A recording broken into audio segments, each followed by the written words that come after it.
Hello, everyone. Welcome to our special series where we speak with leading cardiologists to simplify heart health for everyone. I have with me Dr. Ashutosh, who is the cardiac director at Care Hospital at Hyderabad. Today, we are going to discuss a condition that affects millions across India, which is heart failure.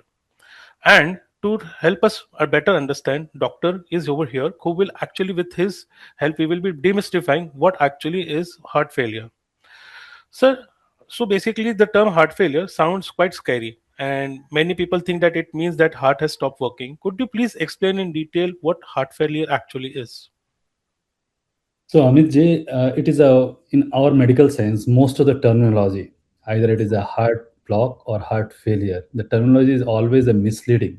Mm-hmm. जो हम लोग बोलते हैं ना कि heart fail हो गया, मतलब फेलियर वर्ड थोड़ा सा काफ़ी मतलब दुखदायक होता है कि फेलियर वर्ड से लोग डर जाता है। और Mm-hmm. यहाँ पे जो हार्ट फेलियर हम लोग वर्ड यूज़ करते हैं वो मेडिकल टर्मिनोलॉजी और जो जनरल टर्मिनोलॉजी में डिफरेंस है। फेलियर मतलब इम्पेयरमेंट, एंड हार्ट की जो पंपिंग है, जो एफिशिएंसी है, वो थोड़ी घट गई है। वो फेल नहीं हुआ, मतलब उसको इनएफिशिएंट हो गया है, जितना एफिशिएंसी होनी चाहिए थी to run the whole body circulation, उसमें थोड़ा कॉम्प्रोमाइज़ हुआ है। Resting Mm-hmm. ऑलमोस्ट नॉर्मल रहेगा, लेकिन हाँ, जब काम-वाम करेंगे या कोई एक्सर्शनल एक्टिविटी करेंगे जहाँ पर कुछ एक्स्ट्रा की ज़रूरत पड़ती है, वहाँ पर वो सिम्पटम दिखाना शुरू करेगा। तो उसको हम लोग हार्ट फेलियर कहते हैं। इसी तरीके से हम लोग कहते हैं हार्ट ब्लॉक, मतलब करंट का सर्कुलेशंस में। So it doesn't mean that सब एवरीथिंग इज़ ब्लॉक्ड। वहाँ पर जैसे लेफ्ट बंडल ब्रांच ब्लॉक, तो वहाँ कहने का मतलब होता है कि the heart is having electrical problem, the current is flowing slow. तो स्लो को वहाँ पर हम लोग ब्लॉक वर्ड यूज़ करते हैं। So the medical terminology of block and failure are not synonymous with the English block and failure. We should separate it. It is having a different meaning as such. Sir, तो इससे मेरे दिमाग में एक और सवाल आता है कि जैसे बेसिकली हार्ट ब्लॉक की बात करें, is it link to heart attack? So heart attack and heart failure both are different. So if you can just detail out कि हार्ट अटैक क्या होता है और हार्ट फेलियर क्या होता है, क्योंकि हार्ट ब्लॉक तो हर मतलब जानते हैं कि बताऊं बेसिकली खून की नली के अंदर कहीं ना कहीं रोक आना. But Correct. फिर एक और शब्द है हार्ट अटैक, Hmm. जिसके कारण लोग बहुत कंफ्यूज हो जाते हैं कि ये और हार्ट फेलियर कहीं सेम तो नहीं है. सो हार्ट अटैक का मतलब होता है it is a circulatory event. मतलब हम लोग जब हार्ट के फंक्शनल एस्पेक्ट को डिफरेंशिएट करते हैं, तो एक होता है जहाँ पर हार्ट के circulation means coronaries which supplies the heart, उसमें जब ब्लॉक आता है तो कुछ सिम्टम्स आते हैं, और उस सिम्टम्स पर हम लोग डिसाइड करते हैं कि इनको हार्ट अटैक चल रहा है। मेडिकल टर्मिनोलॉजी में हम लोग उसको वर्ड यूज़ करते हैं मायोकार्डियल इंफार्क्शन या acute coronary syndrome.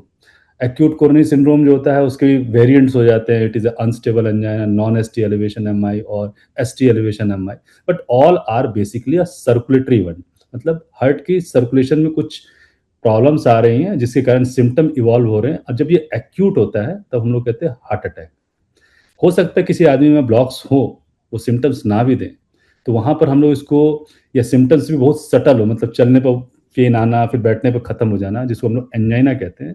So those symptoms we call as a chronic coronary artery disease. So acute का मतलब होता है कि एक बैक एक सर्कुलेशन बाधित हुआ, इट इज ब्लॉक पार्शली और कंप्लीटली एंड गिविंग सिम्टम, जहां पर हम वर्ड यूज करते हैं heart attack, means circulatory issue which is evolving in a very short time. अब आते हैं हार्ट फेलियर के बारे में। तो हार्ट फेलियर है जो होता है वो हार्ट के फंक्शनल एस्पेक्ट से रिलेटेड होता है। हार्ट की जो पंपिंग फंक्शन होता है, जिस पर हम लोग डिसाइड करते हैं कि हाँ, हार्ट बहुत हेल्दी है, पंप अच्छा कर रहा है, देयर इज नो इश्यूज, सारे वाल्व्स वॉल्व्स काम कर रहे हैं, सारे सर्कुलेशन नॉर्मल है। सो वहाँ पर जो मैक्सिमम पार्ट जो होता है जिसमें हम लोग फंक्शनल एस्पेक्ट कहते हैं, वो हार्ट के इजेक्शन फ्रैक्शन मीन्स एक एक पर्टिकुलर फंक्शन होता है, मतलब जिस पर हम लोग एसेस करते हैं कि हार्ट की पंपिंग कैसी है। जैसे हम लोग कहते हैं बल्ब का वॉट इज 60 वाट, 100 वाट, 25 वाट। सो आपने कहीं पर 100 वाट का बल्ब लगाया, लेकिन उसकी जो ग्लोइंग है वो 25 पर आ गई है, तो आप क्या बोलेंगे कि इसकी पावर घट गई है। तो सेम थिंग हार्ट की भी होती है। हार्ट की जो इजेक्शन फ्रैक्शन रहता है नॉर्मली 55 to 60% एबव रहता है हर आदमी का, लेकिन हार्ट की एफिशिएंसी को जांचने के लिए हम लोग जब इको करते हैं, तो इजेक्शन फ्रैक्शन अगर मान लीजिए वो 55 से 40 आ गया, 35 आ गया, तो हम लोग बोलते हैं इनको हार्ट फेलियर है, या हार्ट फेलियर के सिम्टम्स डेवलप कर रहे हैं। And that's why heart failure functional aspect को दिखाता है कि हार्ट की पंपिंग कैसी है। और आपका हार्ट अटैक जो होता है वो आपके सर्कुलेशन को डिफाइन करता है, आपके सर्कुलेशन में इश्यूज आ रहे हैं। So heart attack can lead to heart failure, और हार्ट फेलियर जो होता है एक तरीके से सिम्टम्स जहां पर पंपिंग के फंक्शंस को हम लोग एसेस करते हैं और उस पर डिफाइन करते हैं कि पेशेंट को हार्ट फेलियर है कि नहीं। हम्म। Yes sir.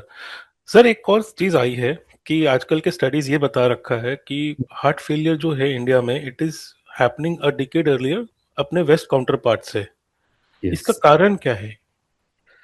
सो इंडिया में जैसे जो हम लोग जो डिफाइन करते हैं वेस्टर्न पैरामीटर्स को लेकर कि वहाँ पर जो हार्ट फेलियर के जो डिजीजेज हैं वो एक decade, even it is not for heart failure, it is for any heart disease, either वो हाइपरटेंशन हो, डायबिटीज़ हो, या coronary artery disease means heart की सर्कुलेटरी, सारी चीज़ें समय से पहले आती है।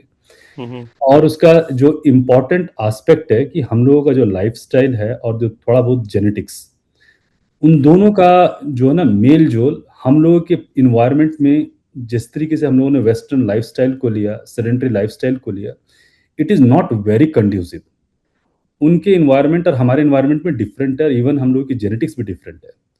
और एक थ्योरी बोली जाती है दैट इज स्ट्रेव जीन थ्योरी, जिसमें ये बताया कि हम लोगों का जो पूर्वज लोग जो थे, जो खाने पीने का, रहन सहन का था, कुछ जीन्स जो रहती हैं पर्टिकुलर सिचुएशंस में थ्राइव करती है। मतलब उनको अगर आप समय से जो फूड वगैरह का इंटेक अगर हम लोग बढ़ाते हैं तो तुरंत डायबिटीज आने के रिस्क बढ़े रहते हैं। That's why the persons who are taking food in our country without any restriction and without any timings, उनके डायबिटीज के रिस्क काफ़ी बढ़ जाते हैं। With the same genetics, with the same food, जो वेस्टर्न लोग रहते हैं उनके रिस्क थोड़े कम रहते हैं हम लोगों से, and even it comes later. So there is a genetical aspect and there is second part we call as epigenetics, how we are defining our life profile, कैसे हम अपने लाइफस्टाइल को जी रहे हैं। हम्म। ये दोनों चीज जेनेटिक्स एपिजेनेटिक्स दोनों मिलकर ये डिफाइन करते हैं कि हम लोगों का जो हार्ट डिजीज है या डायबिटीज है या हाइपरटेंशन समय से पहले आ रहा है हम लोगों के इन्वायरमेंट में। सर इससे मेरे सवाल आ जाता है कि जैसे अभी आप बोल रहे हैं कि बतो genetics and everything is there and then lifestyle is there, but अभी जैसे हमने बात करी कि हार्ट अटैक अलग है, हार्ट फेलियर अलग है, तो क्या हम्म। इनके सिम्टम्स भी अलग हैं? अगर हार्ट फेलियर का सिम्टम में फिर हम सोचे तो क्या हो सकता है? क्योंकि कभी कभार लगता है कि हार्ट रिलेटेड डिजीज के सिम्टम्स ऑलमोस्ट एक दूसरे पे वो करते हैं, somewhere it is like intersecting और overlapping with each other. But I feel कि और मे बी स्टडीज में you may tell us in better way कि बताओ how heart failure symptoms, what are heart failure symptoms are, and वो कैसे उसको identify करे कि हार्ट फेलियर की है ये।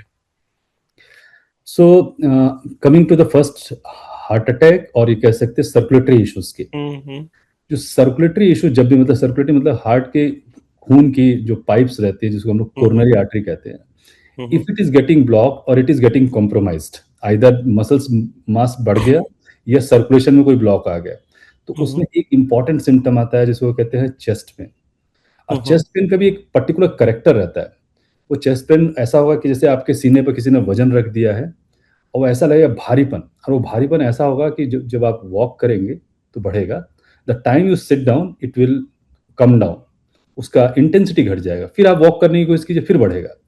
और उसमें एक और चीज़ ऐड ऑन होती है कि वो एक पर्टिकुलर लोकेशन, जैसे बोलेगा यहाँ पर पेन नहीं, वो पूरे छाती पर बताएगा कि कुछ वजन रखा हुआ है, he can't be able to pin point where it is. और उसके साथ एक और इम्पॉर्टेंट कैरेक्टर ऐड होता है कि वो हाथ में या वो जो जो सेंसेशन है वो नाभि तक या even up to the neck तक, मीन्स हम लोग कहते हैं जबड़े के बोन तक जा सकता है।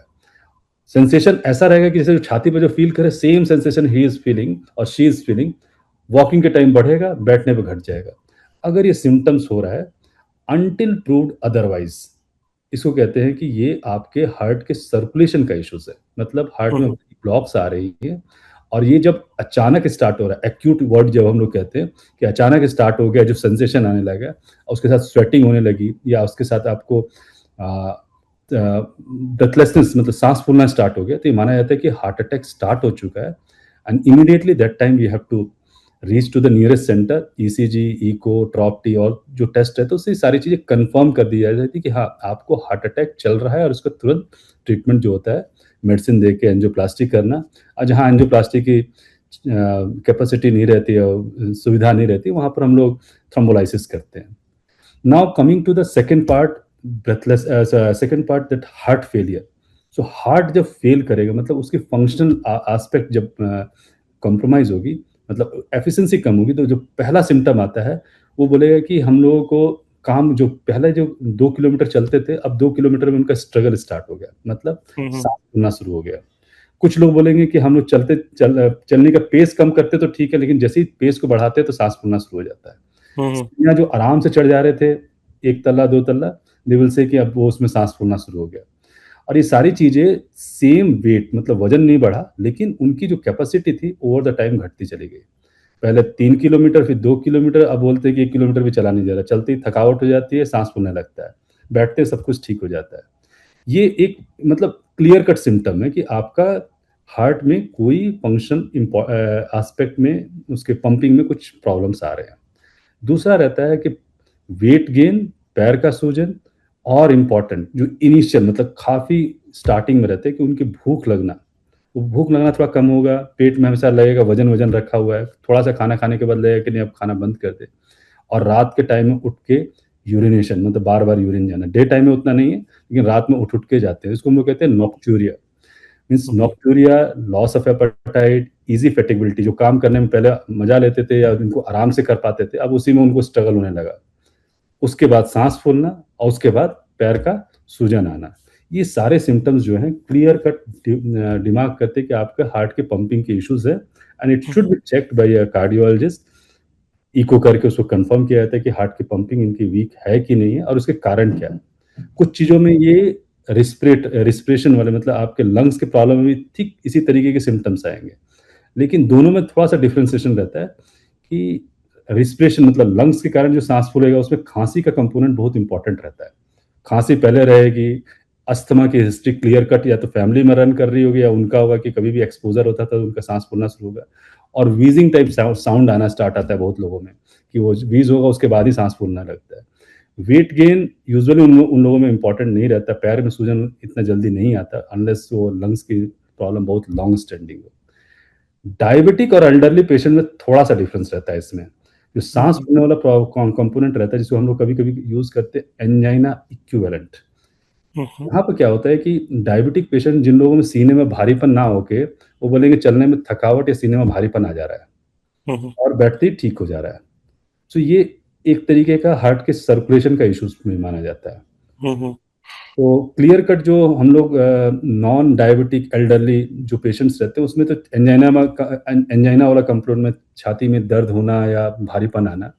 बट यही पेशेंट अगर डायबिटिक हो या एल्डरली मीन्स 65-70 एबव हो, तो उसमें चेस्ट में पेन ना आके वो बोलेंगे कि साँस फूलने लगता है। खाना खाने के बाद साँस फूलने लगता है। मतलब खाना खाए 2 घंटे के बाद उनको within 2 hours he is very discomfort, मतलब छाती में ऐसा लग रहा है कुछ वज़न रखा हुआ है या अनकम्फर्ट फ़ील कर रहे हैं, तो it is called angina equivalent. तो ये जो मतलब इश्यूज़ आ रहे हैं वो हार्ट के सर्कुलेशन के कारण है। तो एक में हम लोग एंजियोग्राफी या ईसीजी, इको करते हैं, और इसमें जो हार्ट फेलियर रहता है उसमें echo is a very diagnostic, मतलब आप इको कीजिए, हुँ, हार्ट हुँ। की पंपिंग देखिए और उसके बाद ज़रूरत पड़ती है तो प्रो बीएनपी का लेवल चेक करके heart failure with preserved ejection fraction versus heart failure with reduced ejection fraction, 2 component रहते हैं, उसको डिफरेंशिएट किया जा सकता है। ग्रेट सर, आपने बहुत डिटेल में एक्चुअली समझाया है। मेरा इससे अगला सवाल ये आता है कि अगर किसी इंसान को अगर एक बार हार्ट फेलियर का एक डायग्नोस हो गया है, हुँ, हुँ। तो वो क्या एक्सपेक्ट कर सकते हैं इन टर्म्स ऑफ ट्रीटमेंट? और क्या ये हार्ट फेलियर जो है बीमारी, ये रिवर्स हो सकती है या फिर इसको मैनेज करने का कोई आसान तरीका है? Good question. Heart failure word जो होता है थोड़ा इंटिमिडेटिंग होता है, लोगों को हुँ, काफ़ी निराश करता है, और ख़ासकर जब 2 डॉक्टर बोल देते हैं, हार्ट फेलियर है आपको, बस दवा खाइए। हुँ, हुँ, सो और इसमें एक और इम्पोर्टेंट चीज़ रहता है कि मोस्ट ऑफ टाइम इसमें कोई इंटरवेंशंस नहीं रहते, मतलब लाइक स्टेंटिंग और कुछ ऐसा चीज़ जिसमें आप बोले कि भई ये करके हम आपको ठीक कर देंगे। Most of time it is a medical management. Lifestyle, diet and medical management ये इम्पोर्टेंट कंपोनेंट होते हैं कोई भी हार्ट फेलियर मैनेजमेंट के। तो पहला क्वेश्चन मतलब जो आपने पूछा था कि डायग्नोसिस होने के बाद क्या करना है? सो डायग्नोसिस के बाद पहला जो होता है कि ये एक जैसे हम लोग कहते हैं ना कि कैंसर की बीमारी होती है तो आपको लड़ने की क्षमता, सारे ट्रीटमेंट जो आ रहे हैं रास्ते में उसको और सारी परेशानी को पॉजिटिव तरीके से लेना है कि I can fight it. Heart failure is something like जो कि आपके बहुत क्लोज़ है, पूरे सर्कुलेशन को मेंटेन कर रहा है, उस पर कुछ मतलब एक तरीके से उसके फंक्शनल एस्पेक्ट पर कुछ क्वेश्चंस आए हैं जो कि कभी-कभी रिवर्सिबल भी होते हैं। रिवर्सिबल मीन्स कुछ बीमारियाँ होती हैं जो हार्ट की पंपिंग को अफ़ेक्ट करके उसकी पंपिंग को वीक कर सकती हैं। उसके कारण को ढूँढना रहता है, कुछ में वो कारण क्लियर कट दिखते रहते हैं। जस्ट फॉर एग्ज़ाम्पल किसी आदमी की हार्ट बीट बहुत फ़ास्ट है, हम लोग कहते हैं कि एट्रियल फिब्रिलेशन हुआ है या पीजेआरटी परमानेंट जंक्शन रीएंट्रेंट टैकिकार्डिया या कुछ मिनरल्स की डिफिशिएंसी है जिसमें हम लोग कहते हैं सेलेनियम की डिफिशिएंसी है या थायमिन की डिफिशिएंसी है। तो ये सारे कंडीशंस रहते हैं जहाँ पर आप इनको रिप्लेस कीजिए और हार्ट की पंपिंग जो 25-30 तक पहुँची वो धीरे-धीरे करके नॉर्मल भी हो जाती है। कभी-कभी इन्फेक्शन हुए रहते हैं, इन्फेक्शन का जो इफ़ेक्ट रहता है हार्ट पर रहता है। हार्ट जब रिकवर करता है तो उसमें महीनों लग जाते हैं। 1 मंथ, 2 मंथ्स के बाद हार्ट की पंपिंग पूरी तरीके से नॉर्मल हो जाती है। सेप्सिस हुँ, इंड्यूस्ड हार्ट कार्डियोमायोपैथी हम लोग कहते हैं। तो ये सारे कंडीशन में इट इज़ कॉल्ड रिवर्सिबल। आप बहुत ज़्यादा अल्कोहल ले रहे हैं, हो सकता है कुछ दिनों के बाद हार्ट की पंपिंग वीक भी हो और आपने छोड़ा कुछ दिनों के बाद it can get normalized also. तो ऐसे बीमारियां रहती हैं जहां पर हम लोगों को रिवर्सिबल कॉजेज की तरफ ढूंढना होता है और उस पर वर्क करके उसको हटाना रहता है and over the time the person's heart pumping get improved. Peripartum cardiomyopathy मतलब प्रेगनेंसी के टाइम हार्ट फेलियर का डायग्नोसिस हुआ लास्ट मंथ में और उसके बाद विद इन 1 और 2 मंथ्स सारी पंपिंग नॉर्मल हो गई। बच्चे का डिलीवरी हुआ, कुछ दिनों के बाद देख रहे हैं कि हार्ट की पंपिंग धीरे धीरे करके इम्प्रूव करके सो पेरिपार्टम कार्डियोमायोपैथी कहा जाता है। वो भी पूरी तरीके से रिवर्सिबल है कुछ कुछ मरीजों में। तो ये तो रिवर्सिबल वाली बात हुई। बट हाँ, जब इरिवर्सिबल हो जाता है, तो ये चीज़ हम लोगों को क्लियर रहना चाहिए कि अब हम लोगों को हार्ट को मेडिसिन के द्वारा सपोर्ट करना है, हुँ, लाइफ़स्टाइल हुँ। के द्वारा सपोर्ट करना है, डाइट के द्वारा सपोर्ट करना है and most important thing exercise.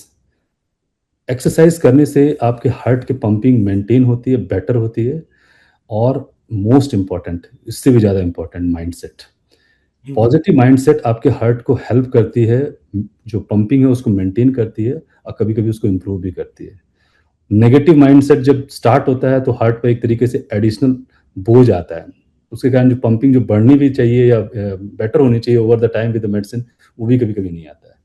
So mindset, second is exercise, third is diet and fourth is medicines.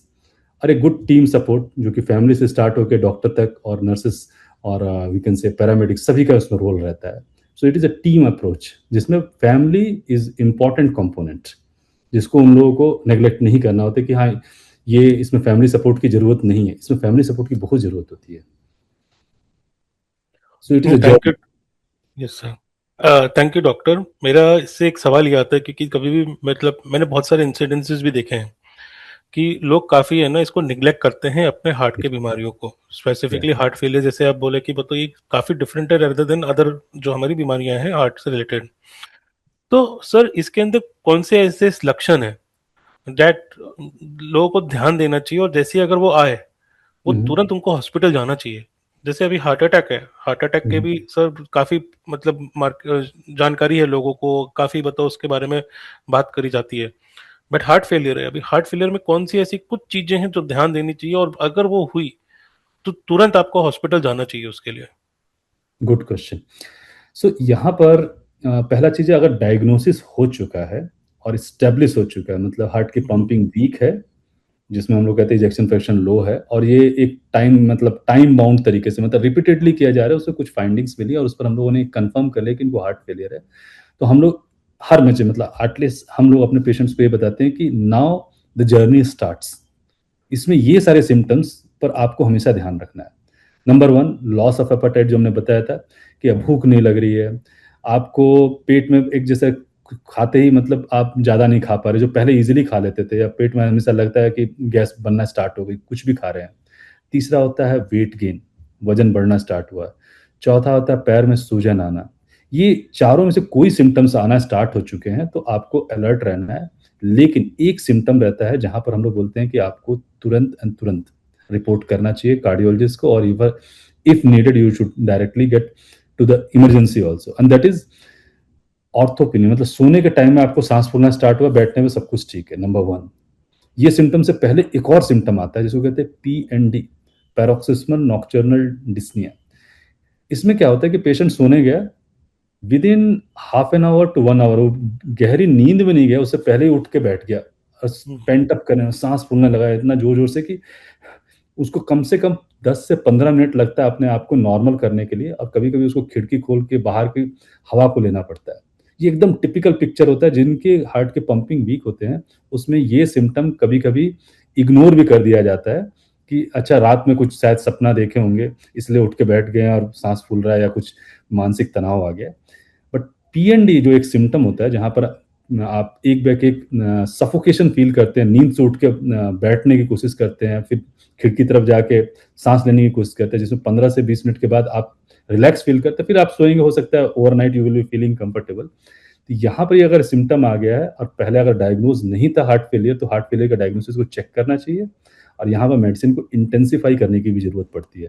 So PND, weight gain, आपको मतलब पैर में अगर सूजन आना, अगर ये तीनों में से कोई चीज़ हो रही है, तो you should reach to the doctor, और फिर उनका जो इवैल्यूएशन और ट्रीटमेंट रहता है, आइदर डोज़ और एडमिशन, ऑल दोज़ थिंग्स वो लोग डिसाइड करते हैं डिपेंडिंग अपॉन सिम्पटम्स पर आगे का नेक्स्ट एक्शन क्या होना चाहिए। Thank you doctor. डॉक्टर, इससे मेरा आखिरी सवाल आता है हुँ। कि आप एक क्या की मैसेज देना चाहेंगे पेशेंट्स और केयर केयर गिवर्स को, या फिर फैमिली मेंबर्स को जिनके घर पे या जो बताओ हार्ट फेलियर से आज के टाइम पे डील कर रहे हैं?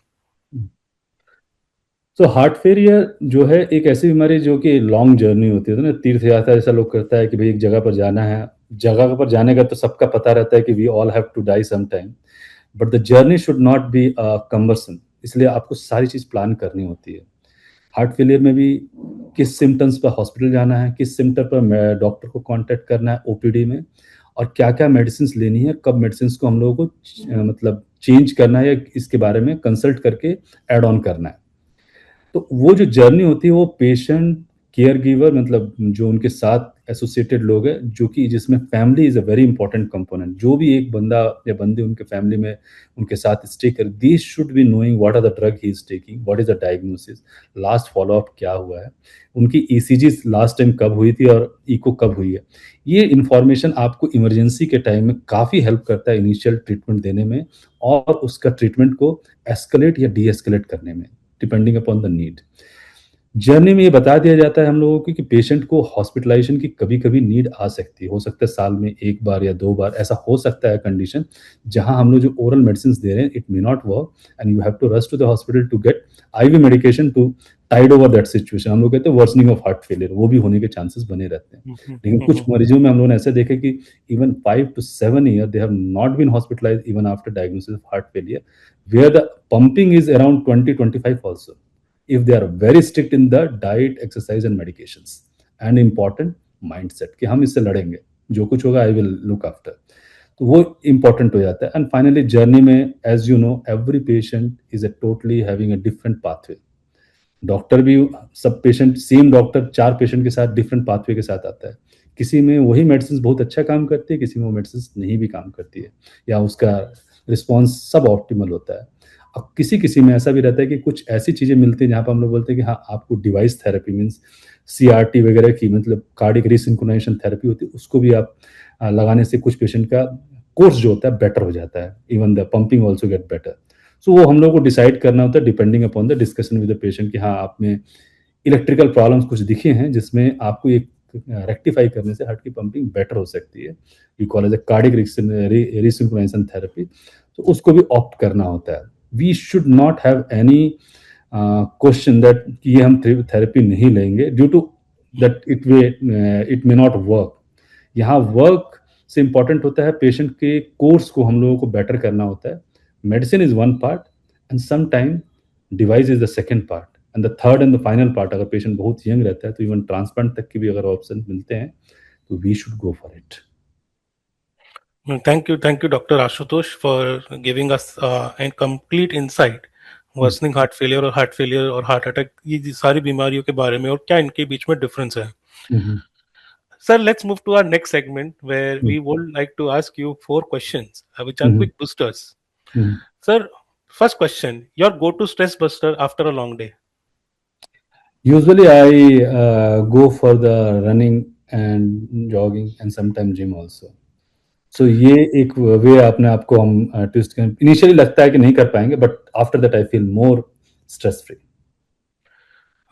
सर सेकंड क्वेश्चन, एक चीज जो आप हर पेशेंट को बोलते हो बिफोर वो आपके क्लिनिक को लीव करते हैं या आपके ओपीडी से लीव करते हैं?